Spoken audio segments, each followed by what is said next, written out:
La douleur, toujours la même en regardant ces photos, des années de bonheur qui basculent en 92. Pierre-Henri a 28 ans. Un accident de voiture, il ne reviendra jamais de la fête où il était allé.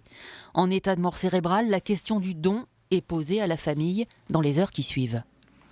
On a l'impression que la personne vit toujours parce qu'il y a la respiration.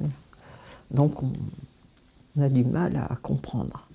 On a réfléchi, une petite délibération en somme.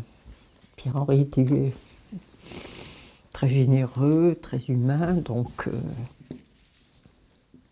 il était normal qu'on donne pour d'autres. Quelques mois après, Françoise a reçu cette lettre de l'hôpital l'informant que 5 personnes avaient pu être greffées grâce aux organes de son fils.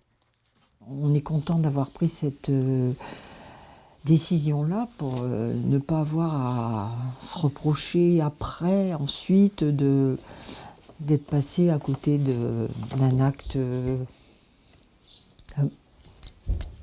d'amour. Sans ces personnes qui ont perdu la vie, ce jeune homme aurait perdu la vue.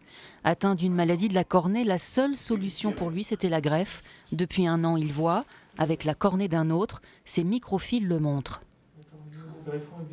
On va ôter l'opacité et la remplacer par un greffon qui, lui, est transparent et redonne la fonction de la cornée, de laisser passer la lumière, les images vers la rétine. 70 personnes sont ainsi greffées chaque année au CHU, entre 3 et 6 mois d'attente pour les patients qui n'oublient jamais le donneur. Et on se dit quand même que ce don-là a quand même permis, pour ma part, de retrouver la vision, le confort. Donc c'est un très beau don auquel je pense souvent.